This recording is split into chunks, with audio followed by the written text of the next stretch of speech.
The film production company we were talking about is Warner Brothers, or Warner Bros if you want to save time, or if you're extremely lazy, just say WB. Warner Brothers was formed when four brothers, Albert Warner, Sam Warner, Harry Warner and Jack L. Warner, came together in 1903, and the rest is history. Warner Brothers are a subsidiary to Time Warner. They also have 30 operating offices around the globe, but we all know that Warner Brothers have made many successful films. These include American Sniper, Godzilla and The Conjuring, all good films I know. Warner Brothers distributes a wide range of films per year, adding up to 18 to 22 films globally per year. Warner Brothers are one of the biggest film production companies in the world that sits along with the other 5 major film studios and continues to entertain the world with the films they create. Warner Brothers have and continue to make films that dominate the box office sales and get tremendous results. The Dark Knight is a great example, as it has a very successful box office reign, gaining a total gross of over $533 million. That's a lot of money, or wang if you like to be theoretical. Harry, you say? Harry Redknapp? Harry Hill? No, of course not, it's Harry Potter. You're a wizard, Harry. Harry Potter and the Deathly Hallows Part 2 was another huge successful film for Warner Brothers, which had a total gross of over $331 million. Being successful in the box office is just as important as the film itself, as if no profit or money is made, then the company will lose vital revenue and profits that they will sometimes use to fund another film. Warner Bros. Are a part of a large conglomerate, Time Warner Inc., who are an American multinational media corporation who are headquartered in the amazing New York City. Time Warner were founded in 1990 and who are now the third world's largest TV, film and entertainment company, falling just behind the big names of Walt Disney Company and Comcast. And even at one time they were the world's largest media conglomerate. That was a little about Time Warner, but how are Time Warner structured?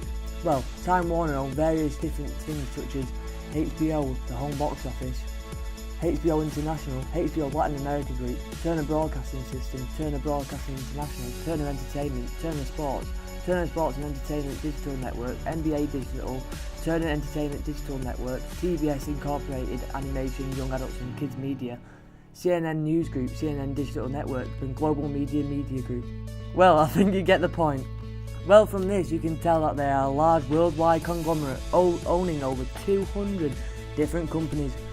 So from this it shows that as a conglomerate they are both vertically and horizontally integrated, because they own Warner Bros, who can make the film, and they have HBO home box office, who have many different broadcasting places such as the Cinemax multiplexes and HBO multiplexes. They are horizontally integrated because they have a wide range of different companies such as the television, CNN, magazines, DC Comics Mad Magazine, film studios, Warner Bros, internet, NASCAR.com, International, Cartoonito and many more as listed before. Time Warner are a very successful conglomerate because they have been the world's largest media conglomerate and now are the third in the world.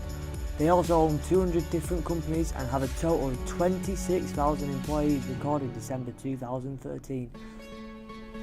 Media conglomerates own many things like TV, radio and film companies, and if they have ownership of their companies they can control what's being shown or covered on these channels.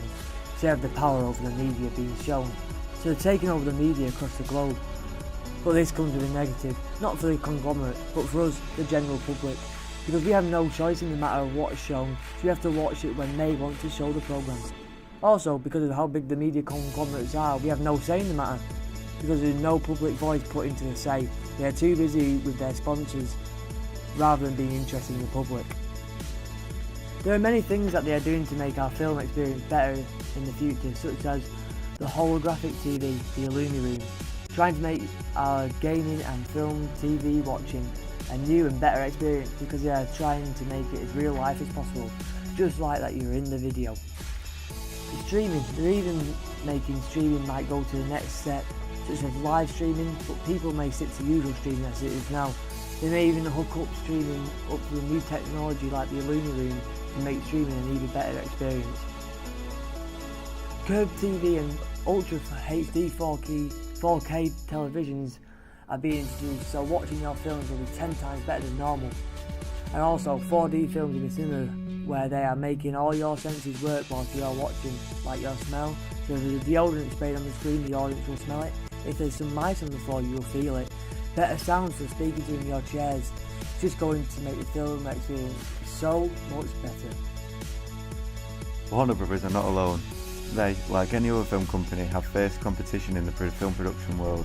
Paramount, 20th Century Fox and Universal are some of the major film studios that compete with Warner Brothers. Warner Brothers are ranked first in the US market share, fighting off the competition I mentioned, and still have a total market share of 18.5%. Paramount are below Warner Brothers with 16.4%, but still, it all swings and roundabouts, innit? The BBC, or if you're weird enough to say the whole saying, the British Broadcasting Corporation, they are a public service broadcaster. The BBC's broadcasting house in London is the BBC's largest creative hub in the UK. The BBC began in 1920 with its first ever broadcast, but was still a private company.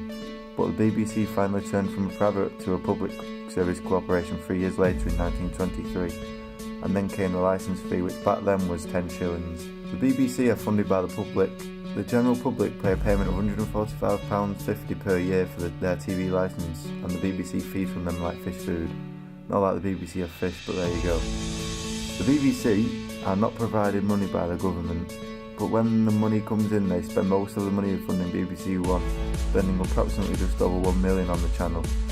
BBC One is their main TV channel and one of the most watched in the UK. The BBC is established under a Royal Charter. The current charter came into force in 2007 and runs until the end of 2016. It recognises the BBC's editorial independence and sets out its public purposes. Under the charter, the BBC is governed by the BBC Trust, which sets the direction of the BBC, has clear duty to represent the interests of licence fee payers. The Trust sets purpose remits, issues services licences and holds the Executive Board to account for its performance in delivering BBC services.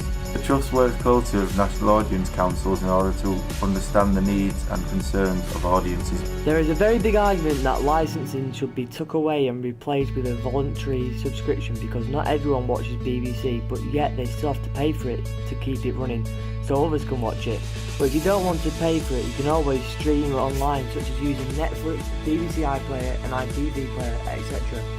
In my opinion, I don't think there should be a licensing fee, because there are many people who don't watch the channel. I think they should use adverts, because every other channel do, and even though people don't like adverts, they still put up with it. No one will hate BBC for putting adverts in, and I think they would make just as much money from doing that, or even more, and make people much more happier because they don't have to pay the fee. Sky, Channel 4 and ITV are no longer likely to be their rival. Daniel Danker, manager for BBC On Demand and iPlayer, says that he thinks they are measuring up against the wrong competitors. New rivals they are needing to focus on are Google for YouTube, Amazon for LoveFilm and Netflix. All these companies have recognised the opportunity to start streaming television series and films shown exclusively online. Today, iPlayer reaches out to about 25% of the UK every month, but YouTube reaches out about 40%. He states, "Now people spend more time with us, and maybe it's not quite dancing squirrels and skateboarding guinea pigs, but ultimately what they are onto with YouTube could be very well destructive." They have introduced a streaming programme for viewers to catch up on, BBC iPlayer, which is a very big hit all over the country. Also, by 2016, complete digital television switchover should have been placed for 4 years. People will be choosing between a wider variety of alternative channels and consuming television content in different ways, including video on demand. In the future of television, it's the same as I said before, because you can use television and film in the same way. So all the new TVs they're bringing out, like the Curve TV and also Ultra HD 4K TV, are going to be a great hit with television watchers and give them more of a better watching experience. Interactive TV will be a very popular thing in the future. It's all about you doing less and the bot's doing it for you, or just on voice commands, or just making it much easier for you and you using actions or doing things to make your TV experience better.